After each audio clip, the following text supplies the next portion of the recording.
Hi all. ഇന്നത്തെ ക്ലാസ്സിൽ നമ്മൾ ഡിസ്കസ് ചെയ്യാൻ പോകുന്നത് ചാപ്റ്റർ 22 ആണ്, ദ ട്രൂത്ത്, അതായത് സത്യം. അതൊരു പോയിമാണ്. അപ്പോൾ നമുക്ക് നോക്കാം. അവർ holy scriptures, reformers and preachers have always emphasis the need for controlling strong emotions and ambitions in order to maintain a calm and peaceful attitude. Strong negative emotions like anger, jealousy, etc. if uncontrolled are destructive in life. അപ്പോൾ നമ്മുടെ ഒരുപാട് സ്ക്രിപ്ചേഴ്സൊക്കെ പണ്ടേ പറഞ്ഞിട്ടുള്ളതാണ്. നമ്മുടെ strong ആയിട്ടുള്ള emotions, അതായത് നമ്മുടേതായ ദേഷ്യങ്ങൾ അല്ലെങ്കിൽ അസൂയ എന്നിങ്ങനെയുള്ള ഇമോഷൻസൊക്കെ കൺട്രോൾ ചെയ്താൽ മാത്രമാണ് നമുക്കൊരു സമാധാനത്തിൽ അല്ലെങ്കിൽ ഒരു കാമായിട്ടൊക്കെ ബിഹേവ് ചെയ്യാനായിട്ട് പറ്റുള്ളൂ, അല്ലെങ്കിൽ നല്ലൊരു സുഹൃത്തുക്കളെ അല്ലെങ്കിൽ നമുക്കൊരു നല്ല ബന്ധം സ്ഥാപിച്ചെടുക്കാൻ പറ്റുള്ളൂ. അപ്പോൾ നമ്മൾ ദേഷ്യവും അസൂയൊക്കെ വെച്ചുകൊണ്ടിരുന്നാൽ നമ്മുടെ ജീവിതത്തെ തന്നെ അത് നശിപ്പിക്കും എന്നാണ് പറയുന്നത്. അപ്പോൾ ഇതിൽ അഥർവ വേദ എന്നുള്ള കുറച്ച് ലൈൻസാണ് താഴെ തന്നിരിക്കുന്നത്. Words can confer strength, they can drown it off.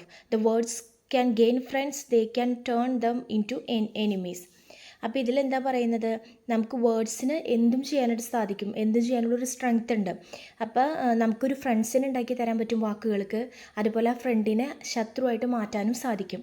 Then words can elevate or lower the individual. One must learn the habit of making one's word sweet and soft and pleasant. എന്താണ്, നമുക്ക് വാക്കുകൾ കൊണ്ട് നമുക്ക് ഒരു വ്യക്തിനെ താഴ്ത്താനും ഉയർത്താനും ഒക്കെ സാധിക്കും. അതുപോലെ തന്നെ ഒരു നല്ല വേർഡ്സ് എന്താക്കി മാറ്റും, സോഫ്റ്റ് ആൻഡ് സ്വീറ്റ് ആൻഡ് പ്ലസൻസ് ഒക്കെ ആയിട്ട് മാറും. അതായത് നല്ല സംസാരങ്ങൾ നല്ല ഒരു ഒരു ശാന്തത അല്ലെങ്കിൽ ഒരു നല്ല ഒരു ഉയർച്ച കൊണ്ടുവരാനായിട്ട് സാധിക്കും. അപ്പോൾ ഒരു വാക്കുകൊണ്ട് തന്നെ താത്താനും പറ്റും, ഒരു നല്ല മനോഭാവം ഉണ്ടാക്കി തീർക്കാനും സാധിക്കും. Okay, have you ever been hurt by what someone said to you? Did the pain last for a long time? അപ്പോൾ എന്താണ്, നമ്മൾ ആരെങ്കിലും എന്തെങ്കിലും പറഞ്ഞ് ഹേർട്ട് ചെയ്തിട്ടുണ്ടോ, വേദനിപ്പിച്ചിട്ടുണ്ടോ, അത് നിങ്ങൾക്ക് ഒരുപാട് നേരം ആ വേദന നിന്നിട്ടുണ്ടോ? Did you think at the time that the other person could have said the same thing in a less hurtful manner?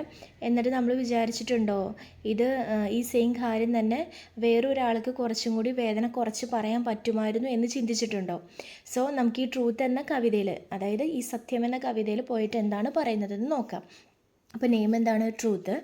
Sticks and stones may break my bones, but words can also hurt me. Stones and sticks break only skin, while words are ghosts that hunt me. അപ്പോൾ first ലൈനിൽ എന്താണ് പറയുന്നത്, വടിയും കല്ലുകളും എൻ്റെ അസ്ഥിയെ തകർക്കും, പക്ഷേ വാക്കുകൾ എന്നെ വേദനിപ്പിക്കും. നെക്സ്റ്റ് സെൻറ്റൻസിൽ എന്താണ് പറയുന്നത്, വാക്കുകൾ എന്നെ വേട്ടയാടുന്ന പ്രേതത്തിനെ പോലെ ആകുമ്പോൾ കല്ലും വടിയും തൊലി മാത്രമാണ് തകർക്കുന്നുള്ളൂ എന്നാണ് കവി പറയുന്നത്. Slant and curve the word swords fall to pierce and stick inside me. എന്താണ്,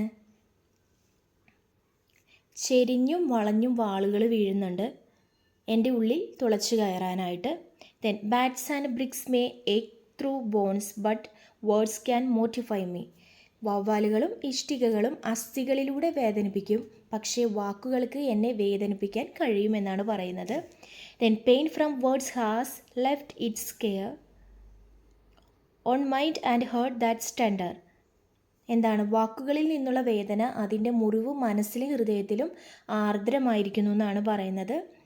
ദെൻ എന്താണ്, cuts and bruises now how healed, it's words that I remember. എന്താണ് പറയുന്നത്, മുറിവുകളും ചതവുകളും ഇപ്പോൾ സുഖപ്പെട്ടിരിക്കുന്നു, ഞാൻ ഓർക്കുന്നു വാക്കുകൾ. എന്താണ്, എത്ര മുറിവുണ്ടെങ്കിലും അതൊക്കെ മാറും കുറച്ച് കഴിഞ്ഞ് കഴിയുമ്പോൾ, പക്ഷേ വാക്കുകൾ എന്നും മനസ്സിൽ ഉണ്ടായിരിക്കും എന്നാണ് കവി ഗാരി വേർഡ് പറയുന്നത്. അപ്പോൾ ഗാരി വേർഡിൻ്റെ സത്യം എന്ന് പറയുന്ന ഒരു കവിതയിലൂടെ നമ്മൾ ഒരുപാട് വ്യക്തികളെ വാക്കുകൊണ്ട് വേദനിപ്പിക്കാറുണ്ട്. എന്നാൽ വടിയെടുത്ത് തല്ലിയാൽ പോലും ആ മുറിവ് അല്ലെങ്കിൽ ആ പാട് കുറച്ച് കഴിയുമ്പോൾ മാഞ്ഞു പോകും, പക്ഷേ മനസ്സിനേറ്റ മുറിവ് എക്കാലം നിലനിൽക്കും. അപ്പോൾ നമ്മളൊരു വ്യക്തിയോട് ഒരു കാര്യങ്ങൾ സംസാരിക്കുമ്പോഴും എപ്പോഴും അവരായിട്ട് ഇടപഴകുമ്പോൾ മറ്റുള്ളവരെ വേദനിപ്പിക്കാത്ത രീതിയിൽ വാക്കുകൾ ഉപയോഗിക്കുക, മറ്റുള്ളവർക്കൊരു വേദന ഇല്ലാത്ത രീതിയിൽ നമ്മൾ സംസാരിക്കുക. അസൂയ, കുശുമ്പ്, ദേഷ്യം എന്നുള്ള വികാരങ്ങളൊക്കെ മാറ്റിവെച്ച് എല്ലാവരുമായിട്ട് നല്ലൊരു ബന്ധം സ്ഥാപിക്കാൻ നോക്കുക എന്നതാണ് ഗാരി വേർഡ് ഈ കവിതയിലൂടെ നമുക്ക് തരുന്ന ഒരു ഉപദേശം അല്ലെങ്കിൽ ഒരു സന്ദേശം എന്ന് പറയുന്നത്. Okay, thank you.